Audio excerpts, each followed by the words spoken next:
Question number 1. What would have been the right approach of student groups generations towards consumption of eatables natural resources? Question number 1 ਦੇ ਵਿੱਚ ਇਹ ਸਾਨੂੰ ਪੁੱਛਦੇ ਪਏ ਹੈ ਵੀ what would have been the right approach of student groups generations. Right approach ਦਾ meaning ਹੁੰਦਾ ਹੈ ਵੀ ਸਹੀ ਤਰੀਕਾ ਜਾਂ ਸਹੀ ਮੈਥਡ। ਦੇਖੋ ਰਾਈਟ ਦਾ ਮੀਨਿੰਗ ਤਾਂ ਸਹੀ ਹੋ ਗਿਆ, ਅਪਰੋਚ ਦਾ ਮੀਨਿੰਗ ਜੋ ਹੈ ਉਹ ਮੈਥਡ ਕਹਿ ਸਕਦੇ ਹੋ, ਕਿਸੇ ਕੰਮ ਨੂੰ ਕਰਨ ਦਾ ਜਾਂ ਤਰੀਕਾ ਕਹਿ ਸਕਦੇ ਹੋ। ਹਾਂਜੀ, ਤਾਂ ਸਟੂਡੈਂਟ ਗਰੁੱਪਸ ਵੀ ਸਟੂਡੈਂਟ ਦਾ ਇੱਕ ਗਰੁੱਪਸ ਹੈ ਜਿਨ੍ਹਾਂ ਨੂੰ ਉਹ ਜਨਰੇਸ਼ਨਸ ਕਹਿ ਰਹੇ ਹੈ, ਤਾਂ ਉਹਨਾਂ ਦੀ ਰਾਈਟ ਅਪਰੋਚ ਬਾਰੇ ਜੋ ਹੈ ਪੁੱਛਿਆ ਜਾ ਰਿਹਾ ਹੈ ਟੂਵਾਰਡਸ ਕੰਜ਼ਪਸ਼ਨ ਆਫ ਈਟੇਬਲਸ। ਇੱਥੇ ਕੰਜ਼ਪਸ਼ਨ ਜੋ ਵਰਡ ਹੈ ਉਹਦਾ ਮੀਨਿੰਗ ਹੁੰਦਾ ਹੈ ਵੀ ਕਿਸੇ ਵੀ ਚੀਜ਼ ਦਾ ਯੂਜ਼ ਕਰਨਾ। ਠੀਕ ਹੈ, ਵੈਸੇ ਤਾਂ ਕੰਜ਼ਪਸ਼ਨ ਨੂੰ ਕਿਹਾ ਜਾਂਦਾ ਹੈ ਖਰਚ ਕਰਨਾ, ਪਰ ਇੱਥੇ ਹੈ ਵੀ ਈਟੇਬਲਸ ਦਾ ਕੰਜ਼ਪਸ਼ਨ ਹੋ ਰਿਹਾ ਹੈ। ਈਟੇਬਲਸ ਕੀ ਹੈ? ਈਟੇਬਲਸ ਅਸੀਂ ਜੋ ਹੈ ਇੱਥੇ ਨੈਚੁਰਲ ਰਿਸੋਰਸਿਸ ਵਾਸਤੇ ਯੂਜ਼ ਕਰ ਰਹੇ ਹਾਂ। ਅਤੇ ਨੈਚੁਰਲ ਰਿਸੋਰਸਿਸ ਕੀ ਹੁੰਦੇ ਹੈ?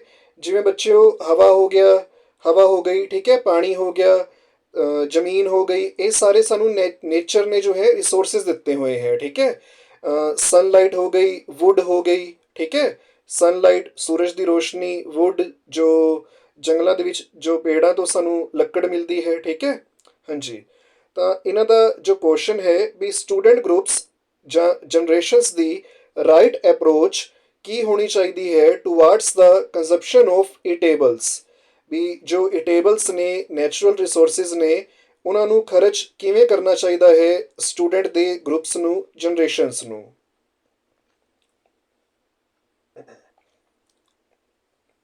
ਹਾਂਜੀ, ਇਹ ਆਨਸਰ ਨੋਟ ਡਾਊਨ ਕਰ ਲਓ। ਆਨਸਰ ਹੈ ਜੀ the student groups should consume the eatables natural resources judiciously। ਇਹ ਮੈਂ ਹੁਣੇ ਸਮਝਾਣਾ ਵੀ ਇਸ ਵਰਡ ਦਾ ਕੀ ਮੀਨਿੰਗ ਹੈ। Otherwise they will note B available for the next generations. ਜੋ ਸਟੂਡੈਂਟ ਦੇ ਜੋ ਗਰੁੱਪਸ ਹੈ ਉਹਨਾਂ ਨੂੰ ਈਟੇਬਲਸ ਜਾਂ ਜੋ ਨੈਚੁਰਲ ਰਿਸੋਰਸਿਸ ਹੈ ਉਹਨਾਂ ਨੂੰ ਕੰਜ਼ਿਊਮ ਦਾ ਮੀਨਿੰਗ ਕੀ ਹੈ ਵੀ ਯੂਜ਼ ਕਰਨਾ ਜੋ ਹੈ ਜੁਡੀਸ਼ੀਅਸਲੀ ਚਾਹੀਦਾ ਹੈ। ਮੀਨਿੰਗ ਕੀ ਹੋਇਆ ਵੀ ਬੜੇ ਹੀ ਧਿਆਨ ਦੇ ਨਾਲ ਇਸ ਚੀਜ਼ ਨੂੰ ਆਪਣੇ ਦਿਮਾਗ ਦੇ ਵਿੱਚ ਰੱਖਦੇ ਹੋਏ ਵੀ ਇਹ ਜੋ ਨੈਚੁਰਲ ਰਿਸੋਰਸਿਸ ਨੇ ਅਸੀਂ ਜੋ ਹੈ ਨੈਕਸਟ ਜਨਰੇਸ਼ਨਸ ਨੂੰ ਯਾਨੀ ਕਿ ਆਉਣ ਵਾਲੀ ਪੀੜ੍ਹੀਆਂ ਵਾਸਤੇ ਵੀ ਜੋ ਹੈ ਛੋੜ ਕੇ ਜਾਣੇ ਹੈ। ਠੀਕ ਹੈ, ਇਹ ਨਹੀਂ ਵੀ ਅਸੀਂ ਇਹਨਾਂ ਨੂੰ ਇੰਨਾ ਯੂਜ਼ ਕਰ ਲਈਏ ਵੀ ਸਾਡੀ ਆਉਣ ਵਾਲੀ ਜੋ ਪੀੜ੍ਹੀ ਹੈ ਨੈਕਸਟ ਜਨਰੇਸ਼ਨ ਹੈ ਉਹਨਾਂ ਵਾਸਤੇ ਇਹ ਜੋ ਨੈਚੁਰਲ ਰਿਸੋਰਸਿਸ ਹੈ ਜਿਵੇਂ ਹਵਾ ਹੋ ਗਿਆ, ਹਵਾ ਹੋ ਗਈ, ਠੀਕ ਹੈ, ਪਾਣੀ ਹੋ ਗਿਆ। ਤੁਸੀਂ ਕਈ ਜਗ੍ਹਾ ਪੜ੍ਹਿਆ ਹੋਣਾ ਸੇਵ ਦਾ ਵਾਟਰ। ਇਵੇਂ ਕਿਉਂ ਲਿਖਿਆ ਜਾਂਦਾ ਹੈ ਵੀ ਜੋ ਵਾਟਰ ਦੀ ਜੋ ਐਕਸੈਸਿਵ ਯੂਸੇਜ ਹੈ ਵੀ ਜੋ ਵੇਸਟੇਜ ਹੈ ਉਸਨੂੰ ਰੋਕਿਆ ਜਾਏ, ਕਿਉਂਕਿ ਜੋ ਡਰਿੰਕਿੰਗ ਵਾਟਰ ਹੈ ਉਹ ਅਰਥ ਦੇ ਉੱਪਰ ਲਿਮਿਟਿਡ ਹੈ। ਅਗਰ ਅਸੀਂ ਉਸਨੂੰ ਆਪਣੀ ਪੀੜ੍ਹੀ ਦੇ ਵਿੱਚ ਸਾਰਾ ਯੂਜ਼ ਕਰ ਲਾਂਗੇ ਤਾਂ ਸਾਡੀ ਜੋ ਨੈਕਸਟ ਜਨਰੇਸ਼ਨ ਆਉਣ ਵਾਲੀ ਜਨਰੇਸ਼ਨ ਹੈ ਉਹਦੇ ਵਾਸਤੇ ਜੋ ਵੁੱਡ ਹੈ, ਜੋ ਵਾਟਰ ਹੈ, ਇਹ ਸਾਰੇ ਨੈਚੁਰਲ ਰਿਸੋਰਸਿਸ ਜੋ ਹੈ ਖਤਮ ਹੋ ਜਾਣਗੇ। ਫਿਰ ਉਹਨਾਂ ਦਾ ਇਸ ਅਰਥ ਦੇ ਉੱਪਰ ਸਰਵਾਈਵਲ ਯਾਨੀ ਕਿ ਜਿੰਦਾ ਰਹਿਣਾ ਜੋ ਹੈ ਪੋਸੀਬਲ ਨਹੀਂ ਹੋ ਪਾਏਗਾ ਇਹਨਾਂ ਨੈਚੁਰਲ ਰਿਸੋਰਸਿਸ ਤੋਂ ਬਿਨਾਂ। ਹਾਂਜੀ, ਜੁਡੀਸ਼ੀਅਸਲੀ ਜੋ ਵਰਡ ਹੈ ਇਸ ਦਾ ਮੀਨਿੰਗ ਹੁੰਦਾ ਹੈ ਵੀ ਕਿਸੇ ਵੀ ਚੀਜ਼ ਨੂੰ ਬੜੇ ਹੀ ਧਿਆਨ ਦੇ ਨਾਲ ਜੋ ਹੈ, ਵੈਸੇ ਤਾਂ ਇਸ ਦਾ ਮੀਨਿੰਗ ਹੁੰਦਾ ਹੈ ਨਿਆਏ ਕਰਨਾ ਜਾਂ ਫਿਰ ਇੱਕ ਸਹੀ ਢੰਗ ਦੇ ਨਾਲ ਜੋ ਹੈ ਕਿਸੇ ਚੀਜ਼ ਦੀ ਵਰਤੋਂ ਕਰਨਾ। ਠੀਕ ਹੈ, ਨਿਆਏ ਜੋ ਹੈ ਨਿਆਏ ਕਰਨਾ ਹੁੰਦਾ ਹੈ ਵੈਸੇ ਇਸ ਦਾ ਮੀਨਿੰਗ, ਪਰ ਇੱਥੇ ਜੋ ਹੈ ਇਸ ਦਾ ਮੀਨਿੰਗ ਜੋ ਹੈ ਨੈਚੁਰਲ ਰਿਸੋਰਸਿਸ ਦੀ ਸਹੀ ਢੰਗ ਦੇ ਨਾਲ ਵਰਤੋਂ ਵਾਸਤੇ ਕਿਹਾ ਗਿਆ ਹੈ। The student groups should consume the eatables natural resources judiciously, otherwise they will not be available for the next generations। ਵੀ ਸਟੂਡੈਂਟ ਦੇ ਜੋ ਗਰੁੱਪਸ ਹੈ ਉਹਨਾਂ ਨੂੰ ਨੈਚੁਰਲ ਰਿਸੋਰਸਿਸ ਨੂੰ ਬੜੇ ਹੀ ਧਿਆਨ ਦੇ ਨਾਲ ਜੋ ਹੈ ਯੂਜ਼ ਕਰਨਾ ਚਾਹੀਦਾ ਹੈ, ਨਹੀਂ ਤਾਂ ਆਉਣ ਵਾਲੀ ਜੋ ਜਨਰੇਸ਼ਨਸ ਨੇ ਉਹਨਾਂ ਦੇ ਵਾਸਤੇ ਇਹ ਨੈਚੁਰਲ ਰਿਸੋਰਸਿਸ ਅਵੇਲੇਬਲ ਨਹੀਂ ਰਹਿਣਗੇ।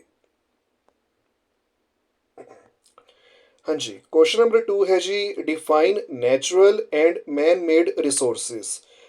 ਹਾਂਜੀ, ਸਾਨੂੰ ਜੋ ਹੈ ਨੈਚੁਰਲ ਅਤੇ ਮੈਨ ਮੇਡ ਰਿਸੋਰਸਿਸ ਨੂੰ ਡਿਫਾਈਨ ਕਰਨਾ ਹੈ।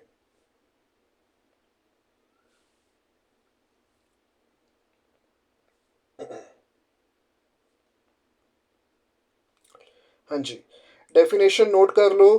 Natural resources, the resources which are available in nature are called natural resources. ਉਹ ਰਿਸੋਰਸਿਸ ਜਿਹੜੇ ਕਿ ਨੇਚਰ ਦੇ ਵਿੱਚ ਅਵੇਲੇਬਲ ਨੇ ਉਹਨਾਂ ਨੂੰ ਅਸੀਂ ਨੈਚੁਰਲ ਰਿਸੋਰਸਿਸ ਕਹਿੰਦੇ ਹਾਂ।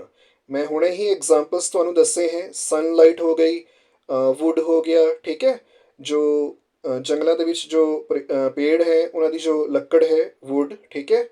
ਤੇ ਇਸ ਤੋਂ ਇਲਾਵਾ ਹਵਾ, ਪਾਣੀ, ਇਹ ਸਭ ਵੀ ਜੋ ਹੈ ਨੈਚੁਰਲ ਰਿਸੋਰਸਿਸ ਹੀ ਹੈ ਜੋ ਸਾਨੂੰ ਨੇਚਰ ਤੋਂ ਮਿਲਦੇ ਹੈ।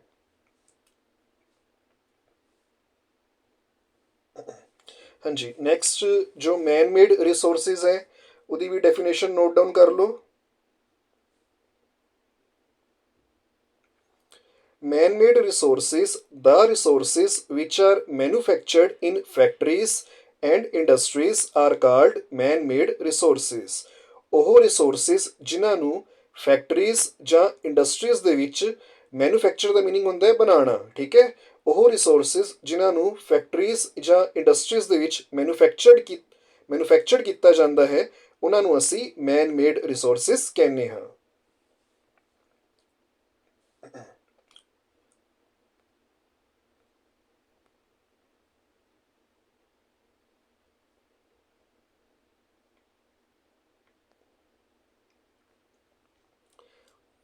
Question number 3rd, define exhaustible and inexhaustible natural resources, give example।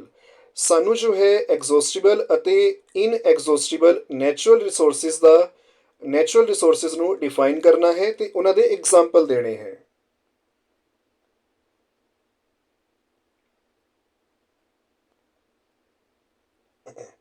ਹਾਂਜੀ, ਪਹਿਲਾਂ ਗੱਲ ਕਰ ਲੈਂਦੇ ਹਾਂ ਇਨਐਗਜ਼ੌਸਟਿਬਲ ਨੈਚੁਰਲ ਰਿਸੋਰਸਿਸ ਬਾਰੇ। These resources are present in unlimited quantity in nature and are not likely to be exhausted by human activities, for example sunlight, air।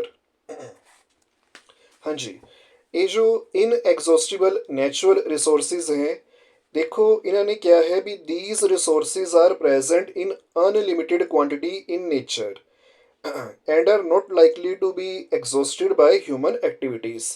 ਇੱਕ ਤਾਂ ਦੇਖੋ ਇਹਨਾਂ ਦੀ ਜੋ ਕੁਆਂਟਿਟੀ ਹੈ ਵੀ ਜੋ ਇਹਨਾਂ ਦੀ ਮਾਤਰਾ ਹੈ ਉਹ ਜੋ ਹੈ ਅਨਲਿਮਿਟਿਡ ਹੈ, ਮੀਨਸ ਵੀ ਕਾफ़ੀ ਜ਼ਿਆਦਾ ਹੈ, ਸਾਡੀ ਆਉਣ ਵਾਲੀ ਜਨਰੇਸ਼ਨਸ ਵਾਸਤੇ ਵੀ ਜੋ ਹੈ ਇਹ ਅਵੇਲੇਬਲ ਰਹੇਗੀ, ਠੀਕ ਹੈ। And are not likely to be exhausted by human activities. ਤੇ ਹਿਊਮਨ ਜੋ ਐਕਟੀਵਿਟੀਜ਼ ਕਰ ਰਿਹਾ ਹੈ, ਠੀਕ ਹੈ।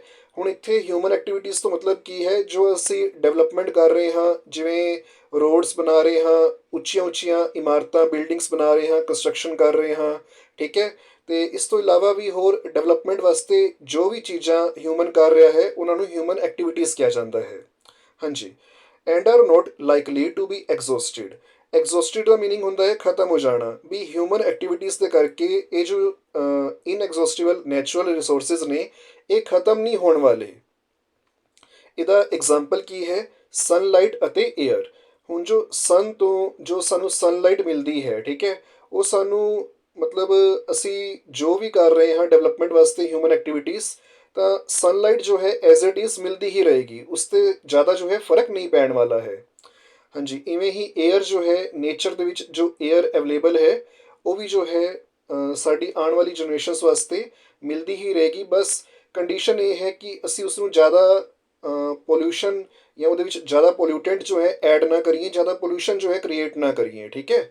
ਇਹ ਪੋਲਿਊਸ਼ਨ ਕੀ ਚੀਜ਼ ਹੈ ਇਹ ਮੈਂ ਤੁਹਾਨੂੰ ਅੱਗੇ ਸਮਝਾਵਾਂਗਾ ਵੀ ਕਿਵੇਂ ਜੋ ਹੈ ਜੋ ਵਹੀਕਲਸ ਦਾ ਜੋ ਧੂੰਆਂ ਹੈ ਉਸ ਤੋਂ ਪੋਲਿਊਸ਼ਨ ਹੋ ਰਿਹਾ ਹੈ, ਠੀਕ ਹੈ। ਇਹ ਸਭ ਅਸੀਂ ਅਗਲੇ ਆਉਣ ਵਾਲੇ ਚੈਪਟਰਸ ਦੇ ਵਿੱਚ ਡਿਸਕਸ ਕਰਾਂਗੇ। ਨੈਕਸਟ ਹੈ ਜੀ ਐਗਜ਼ੌਸਟਿਬਲ ਨੈਚੁਰਲ ਰਿਸੋਰਸਿਸ। ਹਾਂਜੀ, the amount of these resources in nature is limited. ਦੇਖੋ ਇਨਐਗਜ਼ੌਸਟਿਬਲ ਅਤੇ ਐਗਜ਼ੌਸਟਿਬਲ ਦੇ ਵਿੱਚ ਜੋ ਸਭ ਤੋਂ ਵੱਡਾ ਡਿਫਰੈਂਸ ਹੈ ਉਹ ਹੈ ਕੁਆਂਟਿਟੀ ਦਾ। ਜੋ ਇਨਐਗਜ਼ੌਸਟਿਬਲ ਨੈਚੁਰਲ ਰਿਸੋਰਸਿਸ ਹੈ ਉਹਨਾਂ ਦੀ ਜੋ ਕੁਆਂਟਿਟੀ ਹੈ ਉਹ ਅਨਲਿਮਿਟਿਡ ਹੈ, ਜਦਕਿ ਜੋ ਐਗਜ਼ੌਸਟਿਬਲ ਹੈ ਉਹਨਾਂ ਦੀ ਜੋ ਕੁਆਂਟਿਟੀ ਹੈ ਉਹ ਲਿਮਿਟਿਡ ਹੈ ਨੇਚਰ ਦੇ ਵਿੱਚ। ਲਿਮਿਟਿਡ ਤੋਂ ਭਾਵ ਕੀ ਹੁੰਦਾ ਹੈ ਵੀ ਇਹਨਾਂ ਦੀ ਇੱਕ ਲਿਮਿਟ ਹੈ, ਉਸ ਲਿਮਿਟ ਤੋਂ ਵੱਧ ਅਗਰ ਅਸੀਂ ਇਹਨਾਂ ਨੂੰ ਖਰਚ ਕਰਾਂਗੇ ਤਾਂ ਆਉਣ ਵਾਲੀ ਜਨਰੇਸ਼ਨਸ ਵਾਸਤੇ ਇਹ ਅਵੇਲੇਬਲ ਨਹੀਂ ਹੋਣਗੇ, ਠੀਕ ਹੈ। The amount of these resources in nature is limited ਇਹਨਾਂ ਦਾ ਜੋ ਅਮਾਊਂਟ ਹੈ ਨੇਚਰ ਦੇ ਵਿੱਚ ਉਹ ਕਾਫੀ ਲਿਮਿਟਿਡ ਹੈ। They can be exhausted by human activities, ਵੀ ਇਹ ਜੋ ਹੈ ਹਿਊਮਨ ਐਕਟੀਵਿਟੀਜ਼ ਦੇ ਨਾਲ ਇਹ ਖਤਮ ਹੋ ਸਕਦੇ हैं। Examples of these resources are forest, wildlife, mineral, coal, petroleum, natural gas, etc. ਦੇਖੋ ਇੱਥੇ ਹੁਣ ਜਿਵੇਂ ਇਹਨਾਂ ਨੇ ਐਗਜ਼ਾਮਪਲ ਦਿੱਤਾ ਹੈ ਸਾਨੂੰ ਫੋਰੈਸਟ ਦਾ। ਹੁਣ ਜੋ ਜੰਗਲ ਹੈ, ਦੇਖੋ ਅਰਥ ਦੇ ਉੱਪਰ ਜਿੰਨੇ ਵੀ ਜੰਗਲ ਹੈ ਇਹ ਕੋਈ ਅਨਲਿਮਿਟਿਡ ਤਾਂ ਹੈ ਨਹੀਂ ਹੈ, ਠੀਕ ਹੈ। ਧਰਤੀ ਦਾ ਇੱਕ ਟੁਕੜਾ ਹੈ, ਉਸ ਦੇ ਉੱਪਰ ਜੋ ਹੈ ਬੱਚਿਓ मतलब वाइल्ड लाइफ जो है बनी हुई है, फॉरेस्ट बने हुए हैं, जंगल बने हुए हैं। तो इंसान की कर रहा है डेवलपमेंट वास्ते कॉलोनीज जो है बना रहा है, अपने रहने वास्ते जो है फॉरेस्ट दी ट्रीज दी एक्सैसिव कटिंग कर रहा है। भी जो प्लेस उसनों कट नहीं भी करने चाहिए पर उत्थे भी जो है अपनी जाके कॉलोनियाँ जो है बना रहा है, ठीक है, कॉलोनीज नू इस्टैबलिश कर रहा है। तो ये जो ह्यूमनस दी एक्सैसिव डेवलपमेंट है, यानी कि मतलब एक लिमिट तो ज़्यादा जो वो कंस्ट्रक्शन कर रहे हैं उसके करके फॉरेस्ट जो है वो ख़त्म हो रहे हैं। तो ये फॉरेस्ट आने वाली जनरेशनस वास्ते अवेलेबल नहीं रहणगे। और अगर फॉरेस्ट खत्म होए तो जो ट्रीज़ हैं, ठीक है, उन्हों का जो नंबर है हुण इस टाइम जो नंबर है वो काफ़ी घट जाएगा। तो अगर ट्रीज़ अगर घटते हैं तो ऑक्सीजन जो है एयर दे विच वो घटेगी। इस तो इलावा जो क्लाउड्स बनते हैं उन्हों का भी जो साइकिल है, ठीक है, वो जो है खराब हो जाएगा। हाँ जी, वाइल्ड लाइफ भी जो है बच्चों ये जंगल का जो जीवन होता है वो भी जो है आने वाले टाइम के वास्ते जो है अगर फॉरेस्ट खत्म होंगे हैं तो वो भी डिस्टर्ब होएगा, वो भी खत्म हो सकता है। मिनरल्स, कोल, पेट्रोलियम, नेचुरल गैस, ये सारे ही जो चीज़ा ने, ठीक है, कोयला हो गया, पेट्रोलियम हो गया, नेचुरल गैस हो गया, मिनरल हो गए, ठीक है। मिनरल ਦੇ ਵਿੱਚ ਬੱਚਿਓ गोल्ड, आयरन, सिल्वर, ये सारे जो मैटल्स हैं इन्हां ਦੀ ਗੱਲ ਕੀਤੀ ਗਈ है। ਤਾਂ ਇਹ ਨੇਚਰ ਦੇ ਵਿੱਚ ਲਿਮਿਟਿਡ ਜੋ ਹੈ ਅਮਾਊਂਟ ਦੇ ਵਿੱਚ ਹੈ। ਔਰ ਅਗਰ ਅਸੀਂ ਇਹਨਾਂ ਦੀ एक्सेसिव यूज़ करांगे, यानी कि मतलब लिमिट तो ज़्यादा जो है इन्होंने यूज़ करांगे तो हो सकता है कि फ्यूचर वाली जनरेशनस वास्ते ये जो है अवेलेबल ना रहन।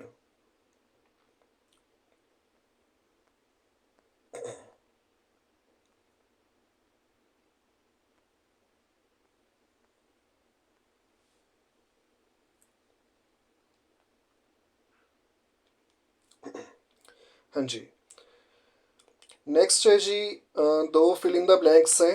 Dash is known as the process of formation of coal. Coal दी फॉर्मेशन के प्रोसैस नू की किया जाता है? तो आंसर है जी कार्बनाइजेशन।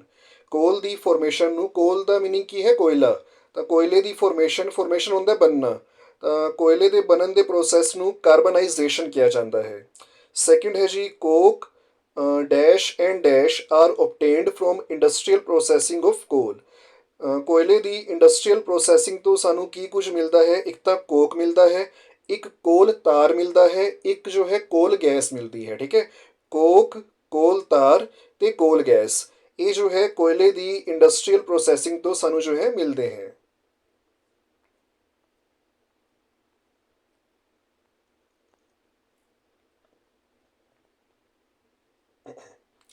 हाँ जी, नेक्स्ट है जी the word petroleum is derived from two words.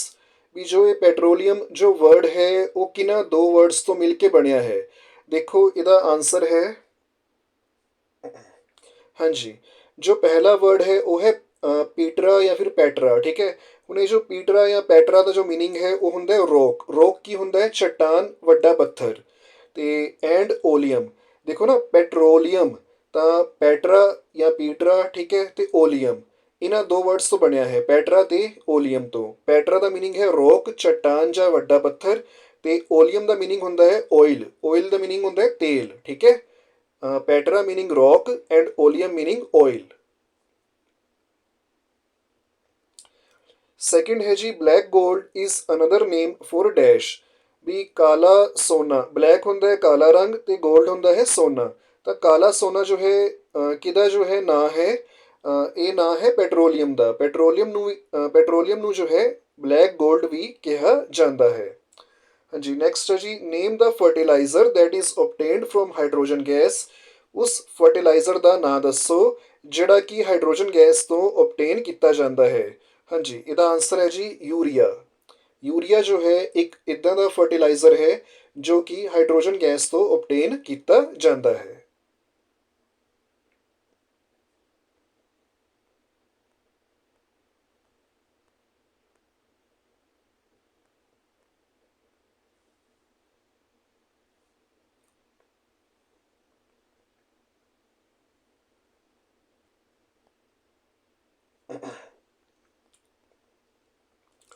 ਹਾਂਜੀ, ਹੁਣ ਅਸੀਂ ਐਕਸਰਸਾਈਜ਼ ਦੇ ਜੋ ਕੁਐਸਚਨਸ ਹੈ ਉਹ ਕਰਨੇ ਹੈ। ਤਾਂ ਐਕਸਰਸਾਈਜ਼ ਦੇ ਵਿੱਚ ਪਹਿਲਾ ਹੈ fill in the blanks. Number 1, coal and petroleum are dash fuels. ਜੋ ਕੋਲ ਤੇ ਪੈਟਰੋਲੀਅਮ ਹੈ ਇਹ ਫੋਸਿਲ ਫਿਊਲਸ ਹੈ। Coal and petroleum are fossil fuels. Second is air, sunlight, which cannot be totally consumed by human beings, are called dash natural resources। Air ਅਤੇ sunlight which cannot be totally consumed by human beings are called natural resources। ਹਾਂਜੀ, are called inexhaustible natural resources। ਦੇਖੋ ਹੁਣੇ ਅਸੀਂ ਪੜ੍ਹਿਆ ਹੈ ਵੀ ਜੋ air ਹੈ ਤੇ ਜੋ ਸਨਲਾਈਟ ਹੈ ਇਹ ਸਾਡੀ ਜਨਰੇਸ਼ਨ ਵਾਸਤੇ ਵੀ ਅਵੇਲੇਬਲ ਹੈ ਤੇ ਆਉਣ ਵਾਲੀ ਜਨਰੇਸ਼ਨ ਵਾਸਤੇ ਵੀ ਇਹ ਜੋ ਹੈ ਅਵੇਲੇਬਲ ਹੈ। ਔਰ ਇਹਦੀ ਜੋ ਕੁਆਂਟੀਟੀ ਹੈ ਨੇਚਰ ਦੇ ਵਿੱਚ ਉਹ ਅਨਲਿਮਿਟਿਡ ਹੈ।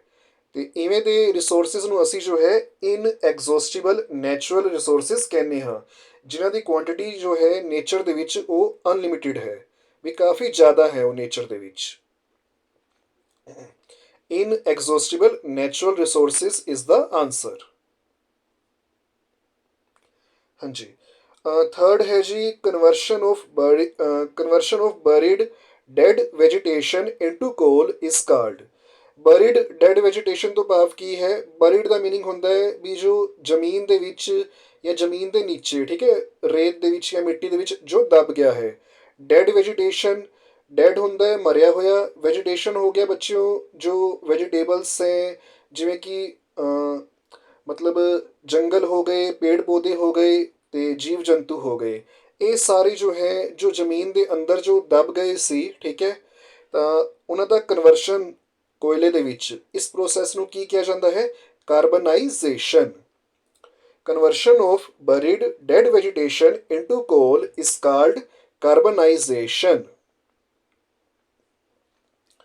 ਹਾਂਜੀ, फोर्थ है जी burning of coal in air और ਆਕਸੀਜਨ ਪ੍ਰੋਡਿਊਸਿਸ ਡੈਸ਼ ਗੈਸ। ਵੀ ਜਦੋਂ ਕੋਇਲੇ ਨੂੰ ਏਅਰ ਜਾਂ ਆਕਸੀਜਨ ਦੇ ਵਿੱਚ ਜੋ ਹੈ ਇਸ ਨੂੰ ਬਰਨ ਯਾਨੀ ਕਿ ਜਲਾਇਆ ਜਾਂਦਾ ਹੈ ਤਾਂ ਕਿਹੜੀ ਗੈਸ ਪ੍ਰੋਡਿਊਸ ਹੁੰਦੀ ਹੈ? ਆਂਸਰ ਹੈ ਕਾਰਬਨ ਡਾਈਆਕਸਾਈਡ ਗੈਸ। ਕੋਇਲੇ ਦੀ ਏਅਰ ਜਾਂ ਆਕਸੀਜਨ ਦੇ ਵਿੱਚ ਬਰਨਿੰਗ ਦੇ ਨਾਲ ਜੋ ਹੈ ਕਾਰਬਨ ਡਾਈਆਕਸਾਈਡ ਗੈਸ ਜੋ ਹੈ ਪ੍ਰੋਡਿਊਸ ਹੁੰਦੀ ਹੈ।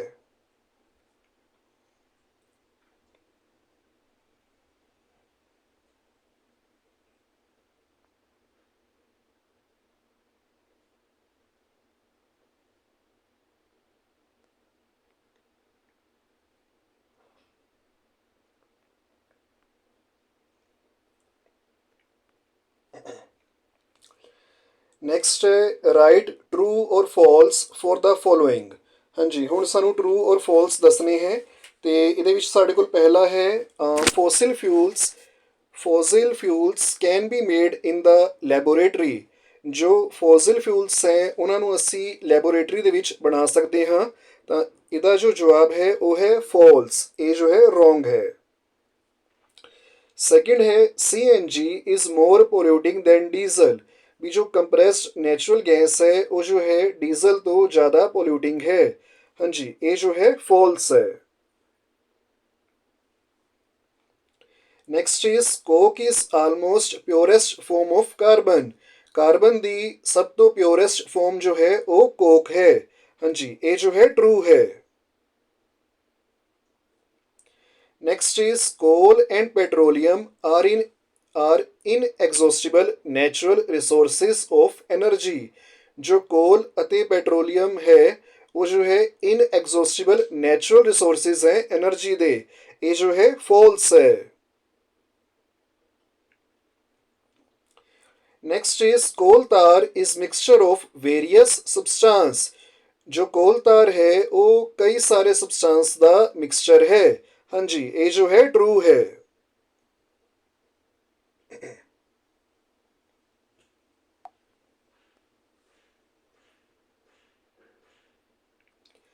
ਨੈਕਸਟ ਸਾਨੂੰ ਜੋ ਹੈ ਕੋਲਮ 1 ਅਤੇ ਕੋਲਮ 2 ਨੂੰ ਜੋ ਹੈ ਸੈਕਿੰਡ ਨੂੰ ਮੈਚ ਕਰਨਾ ਹੈ। ਹਾਂਜੀ, ਇਹਦੇ ਵਿੱਚ ਦੇਖੋ ਫਰਸਟ ਹੈ ਯੂਜ਼ਡ ਐਜ਼ ਫਿਊਲ ਇਨ ਕਿਚਨਸ। ਤਾਂ ਏ ਬੀ ਸੀ ਜੋ ਸਾਨੂੰ ਦੇ ਰੱਖੇ ਹੈ ਕੋਲਮ ਸੈਕਿੰਡ ਦੇ ਵਿੱਚ, ਇਹਦੇ ਵਿੱਚੋਂ ਦੇਖੋ ਚੂਜ਼ ਕਰਨਾ ਕਾਫੀ ਈਜ਼ੀ ਹੈ। ਜੋ ਅਸੀਂ ਘਰੇ ਜੋ ਸਿਲੰਡਰ ਯੂਜ਼ ਕਰਦੇ ਹਾਂ ਉਸਨੂੰ ਅਸੀਂ LPG ਸਿਲੰਡਰ ਕਹਿੰਦੇ ਹਾਂ। ਔਰ ਇਹਨਾਂ ਦਾ ਕੁਐਸਚਨ ਕੀ ਹੈ, ਯੂਜ਼ਡ ਐਜ਼ ਫਿਊਲ ਇਨ ਕਿਚਨਸ, ਵੀ ਕਿਚਨਸ ਦੇ ਵਿੱਚ ਫਿਊਲ ਦੇ ਤੌਰ ਤੇ ਯੂਜ਼ ਕੀਤਾ ਜਾਂਦਾ ਹੈ। ਤਾਂ ਰਾਈਟ ਆਨਸਰ ਹੈ ਇਹਦਾ LPG।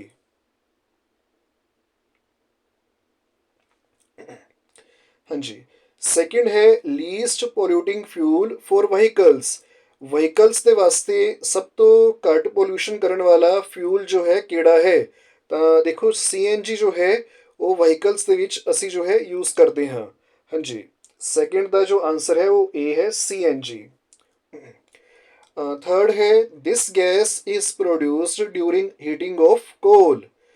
ਦੇਖੋ ਕੋਲ ਦੀ ਹੀਟਿੰਗ ਹੋ ਰਹੀ ਹੈ ਤਾਂ ਇਸ ਤੋਂ ਅਸੀਂ ਅੰਦਾਜ਼ਾ ਲਗਾ ਹੀ ਸਕਦੇ ਹਾਂ। ਉਹਨਾਂ ਨੇ ਸਾਡੇ ਕੋਲ ਪੁੱਛਿਆ ਵੀ ਕਿਹੜੀ ਗੈਸ ਪ੍ਰੋਡਿਊਸ ਹੋਏਗੀ ਅਗਰ ਕੋਲ ਨੂੰ ਅਸੀਂ ਜੋ ਹੈ ਹੀਟ ਕਰਦੇ ਹਾਂ।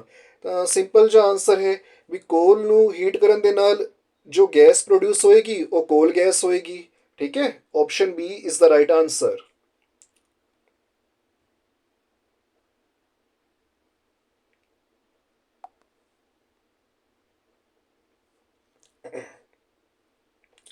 ਹਾਂਜੀ, ਨੈਕਸਟ ਸਾਡੇ ਕੋਲ ਜੋ ਹੈ 4 ਆਪਸ਼ਨਸ ਹੈ। MCQ ਸਾਨੂੰ ਦੇ ਰੱਖੇ ਹੈ, ਸਾਨੂੰ ਸਹੀ ਵਾਲੇ ਆਪਸ਼ਨ ਨੂੰ ਜੋ ਹੈ ਟਿਕ ਮਾਰਕ ਕਰਨਾ ਹੈ। ਹਾਂਜੀ, ਫਸਟ ਹੈ ਦਾ ਬੈਸਟ ਕੁਆਲਿਟੀ ਕੋਲ ਇਜ਼। ਕੋਇਲੇ ਦੀ ਜੋ ਸਭ ਤੋਂ ਬੈਸਟ ਕੁਆਲਿਟੀ ਹੈ ਉਹ ਕਿਹੜੀ ਹੈ? ਆਪਸ਼ਨਸ ਸਾਨੂੰ ਦੇ ਰੱਖੇ ਹੈ। ਆਪਸ਼ਨ A ਹੈ ਪੀਟ, ਆਪਸ਼ਨ B ਹੈ ਲਿਗਨਾਈਟ, ਆਪਸ਼ਨ C ਹੈ ਬਿਟੂमिनस, ਆਪਸ਼ਨ D ਹੈ anthracite. Right answer is option D anthracite. ਹਾਂਜੀ, ਐਂਥਰਾਸਾਈਟ ਜੋ ਹੈ ਉਹ ਕੋਲ ਦੀ ਜਾਂ ਕੋਇਲੇ ਦੀ ਜੋ ਹੈ ਬੈਸਟ ਕੁਆਲਿਟੀ ਹੈ। Second it is a renewable energy resource. ਇਹ ਜੋ ਹੈ ਰੀਨਿਊਏਬਲ એનર્ਜੀ ਰਿਸੋਰਸ ਹੈ। ਰੀਨਿਊਏਬਲ ਕੀ ਹੁੰਦਾ ਹੈ? ਜਿਸ ਨੂੰ ਅਸੀਂ ਫਿਰ ਤੋਂ ਜੋ ਹੈ ਬਣਾ ਸਕਦੇ ਹਾਂ। ਹਾਂਜੀ, ਆਪਸ਼ਨ A ਹੈ ਕੋਲ, ਆਪਸ਼ਨ B ਹੈ ਪੈਟਰੋਲੀਅਮ, ਆਪਸ਼ਨ C ਹੈ ਵਿੰਡ, ਆਪਸ਼ਨ D ਹੈ ਨੈਚੁਰਲ ਗੈਸ। ਤਾਂ ਇਹਦਾ ਰਾਈਟ ਆਨਸਰ ਹੈ ਵਿੰਡ। ਦੇਖੋ ਰੀਨਿਊਏਬਲ ਮੈਂ ਇਹ ਕਿਹਾ ਹੈ ਵੀ ਜਿਸ ਨੂੰ ਅਸੀਂ ਬਣਾ ਸਕਦੇ ਹਾਂ, ਨਹੀਂ ਇਸ ਨੂੰ ਇਵੇਂ ਸਮਝ ਸਕਦੇ ਹੋ ਵੀ ਜਿਸ ਨੂੰ ਨੇਚਰ ਜੋ ਹੈ ਆਪਣੇ ਆਪ ਜੋ ਹੈ ਵਾਪਿਸ ਬਣਾ ਦਿੰਦੀ ਹੈ। ਠੀਕ ਹੈ, ਤਾਂ ਰੀਨਿਊਏਬਲ એનર્ਜੀ ਰਿਸੋਰਸ ਉਹ ਰਿਸੋਰਸ ਹੁੰਦੇ ਹੈ ਜਿਨ੍ਹਾਂ ਨੂੰ ਕੀ ਮਤਲਬ ਨੇਚਰ ਜੋ ਹੈ ਆਪ ਬਣਾ ਸਕਦੀ ਹੈ ਜਾਂ ਜਿਨ੍ਹਾਂ ਦੀ ਜੋ ਕੁਆਂਟੀਟੀ ਹੈ ਨੇਚਰ ਦੇ ਵਿੱਚ ਉਹ ਅਨਲਿਮਿਟਿਡ ਹੈ, ਜਿਨ੍ਹਾਂ ਨੂੰ ਰੀਨਿਊ ਕੀਤਾ ਜਾ ਸਕਦਾ ਹੈ। ਰੀਨਿਊ ਯਾਨੀ ਕਿ ਅਸੀਂ ਜਾਂ ਨੇਚਰ ਜੋ ਹੈ ਦੁਬਾਰਾ ਤੋਂ ਉਸ ਚੀਜ਼ ਨੂੰ ਮਤਲਬ ਬਣਾ ਸਕਦੀ ਹੈ। ਹਾਂਜੀ, it is a renewable energy resource. ਤਾਂ ਸੈਕਿੰਡ ਦਾ ਆਨਸਰ ਹੈ C ਵਿੰਡ। ਵਿੰਡ ਕੀ ਹੁੰਦਾ ਹੈ? ਹਵਾ।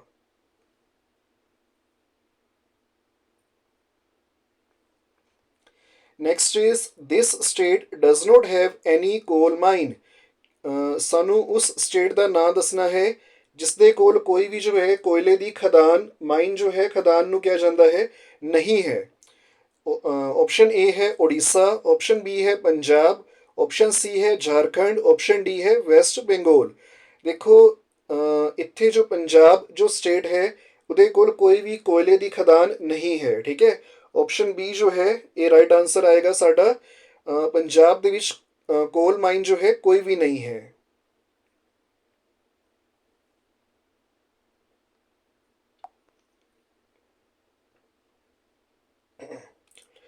Next is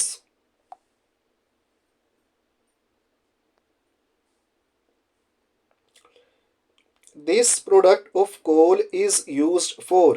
ਕੋਇਲੇ ਦਾ ਇਹ ਪ੍ਰੋਡਕਟ ਯੂਜ਼ ਕੀਤਾ ਜਾਂਦਾ ਹੈ। Option A coal tar, option B coke, option C naphthalene, option D benzene. ਹਾਂਜੀ, ਇਹਦਾ ਰਾਈਟ ਆਨਸਰ ਹੈ ਜੀ ਨੈਪਥਲੀਨ। ਕੁਐਸਚਨ ਨੰਬਰ 4 ਦਾ ਜੋ ਰਾਈਟ ਆਨਸਰ ਹੈ ਉਹ ਹੈ ਆਪਸ਼ਨ C ਨੈਪਥਲੀਨ। ਤਾਂ ਕੋਇਲੇ ਦਾ ਇਹ ਪ੍ਰੋਡਕਟ ਜੋ ਹੈ ਯੂਜ਼ ਕੀਤਾ ਜਾਂਦਾ ਹੈ ਨੈਪਥਲੀਨ।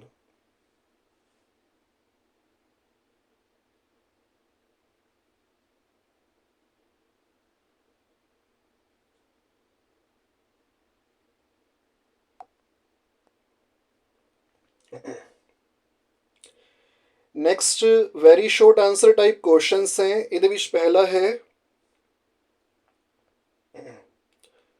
ਹਾਂਜੀ, ਫਸਟ ਹੈ ਜੀ, name any two inexhaustible sources of energy. ਸਾਨੂੰ ਜੋ ਹੈ ਐਨਰਜੀ ਦੇ ਦੋ ਜੋ ਹੈ ਇਨਐਗਜ਼ੌਸਟੀਬਲ ਸੋਰਸਿਸ ਦੱਸਣੇ ਹੈ, ਉਹਨਾਂ ਦਾ ਨਾਂ ਦੱਸਣਾ ਹੈ। ਤਾਂ ਨੋਟ ਡਾਊਨ ਕਰ ਲਓ ਆਂਸਰ। ਹਾਂਜੀ, फर्स्ट है सनलाइट, सेकंड है air. Sunlight and air are the two inexhaustible sources of energy. Sunlight and air.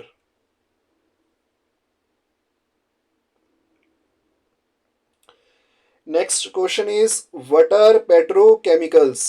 Petrochemicals की हुंदे हैं? What are petrochemicals?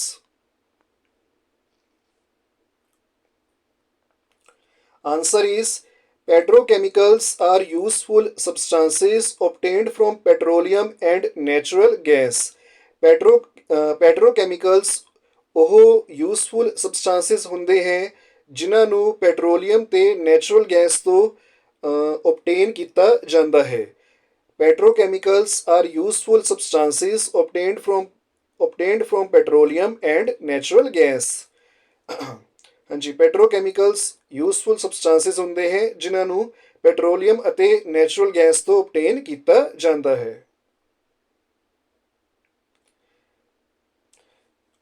Third question is in which state of India is the largest ਕੋਲ ਮਾਈਨ ਲੋਕੇਟਿਡ।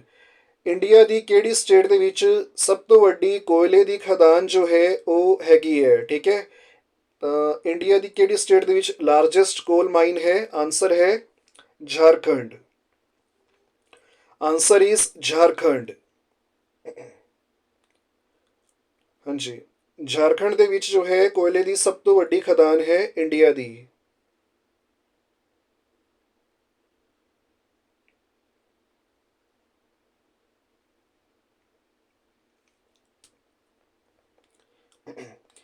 Question number 4. Which variety of coal is found in most of the coal mines in India?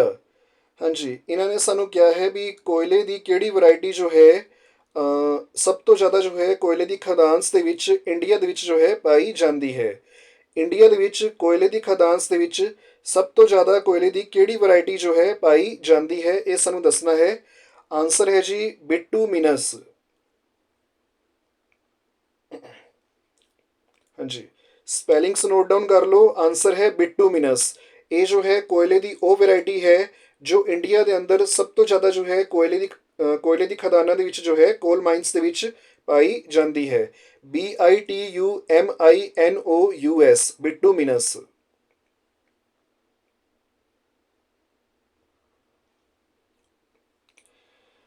Next is where is natural gas found in India. India ਦੇ ਵਿੱਚ natural gas ਕਿੱਥੇ ਪਾਈ ਜਾਂਦੀ ਹੈ? Where is natural gas found in India. India ਦੇ ਵਿੱਚ natural gas ਕਿੱਥੇ ਪਾਈ ਜਾਂਦੀ ਹੈ?